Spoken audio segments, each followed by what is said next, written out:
Orang kampung bayar pengacara segitu banyak, emang uangnya dari mana? Gratis. Apakah pengacara itu gratis?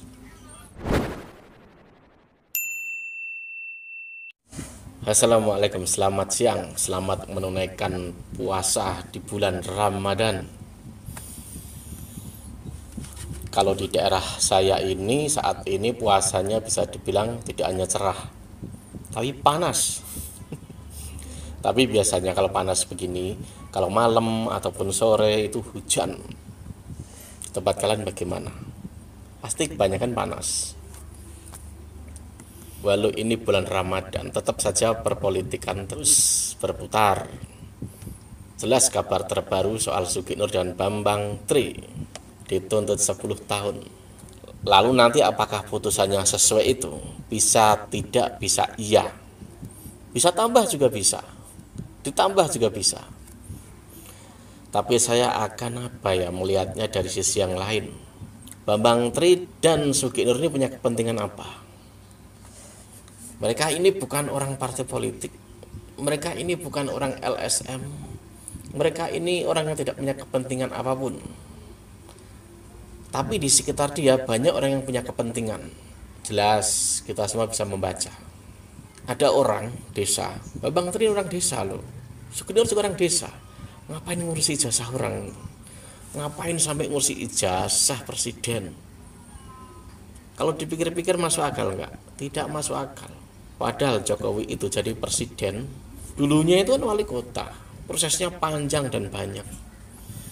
Tentu semua sudah dilewati, khusus prosesnya, administrasi dan lain sebagainya. Nah ini tiba-tiba ada orang yang ingin mengetahui ijazah Jokowi ini asli atau palsu.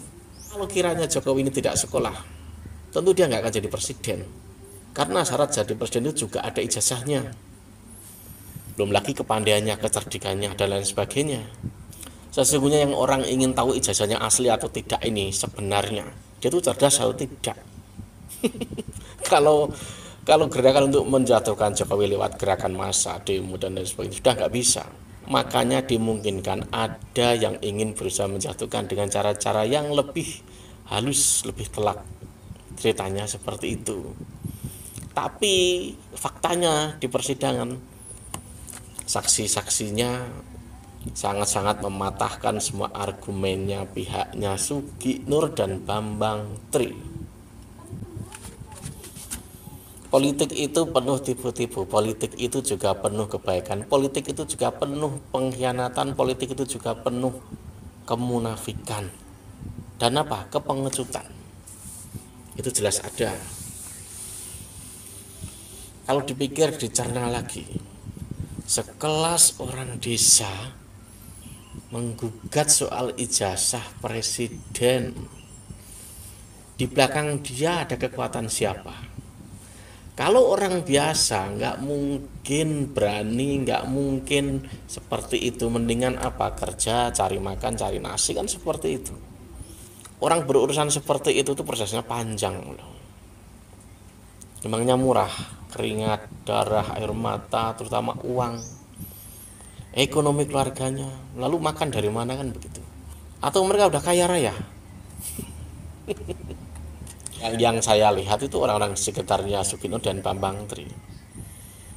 Tentu kalau orang yang suka baca politik lama udah tahu siapa-siapa mereka. Dari zaman Harto, mereka itu siapa? Tentu kita tahu gitu loh. Harapannya ini kan Jokowi ini kan jasanya palsu, lalu diglorifikasi. Kalau nggak cepat turun maka kekuatan massa. Lah di situ tuh banyak uang. Akan banyak uang. Misalkan itu terbukti palsu, kenyataannya kan dituntut 10 tahun. Karena apa? Di dalam persidangan itu jelas-jelas argumennya tuh lemah. Sangat lemah. Kita nonton aja, isinya mana apa kadang tertawa. Kalau mereka di penjara, kita kehilangan ini dagelan politik.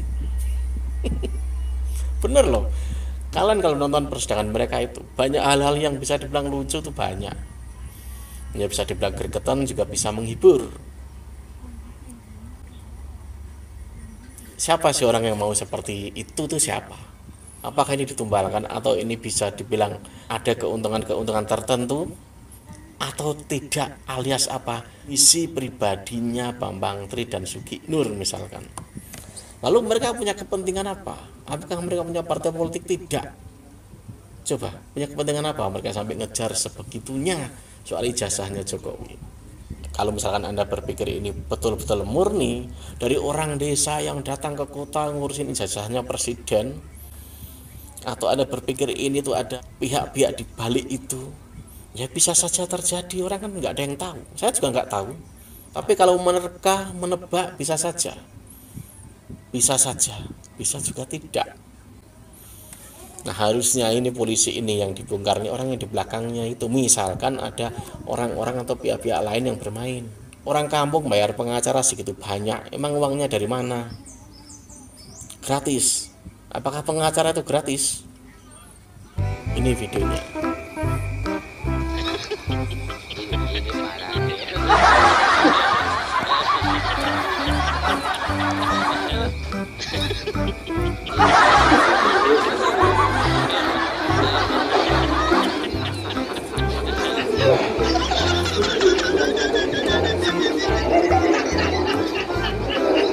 Alhamdulillah saya dituntut 10 tahun oleh jaksa penuntut umum. Jadi jaksa penuntut umum jaksa penuntut umum sudah melakukan pekerjaannya dengan baik. Pekerjaan dunia nggak apa-apa, itu kan profesi ya. Dia harus tunduk dan patuh oleh sistem yang mengikat dia. Tapi kita masih punya pengadilan akhirat ya, kita masih punya pengadilan yang maha adil nantinya. Oke, kita nggak usah bahas itu. Intinya saya dituntut 10 tahun oleh jaksa penuntut umum, alhamdulillah. Yang kedua, nanti biar kuasa hukum yang menyampaikan.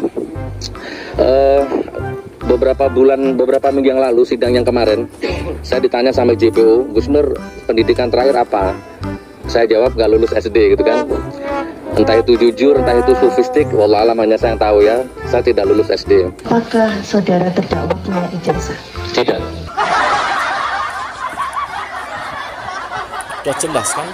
Ya kita lihat saja apakah nanti tuntutannya akan berkurang atau tambah atau tetap pasak segitu. Yaitu tadi, kalau mereka itu misalkan kebui, ya apa ya, hiburan politik kita itu hilang. Sampai sini. Wassalam.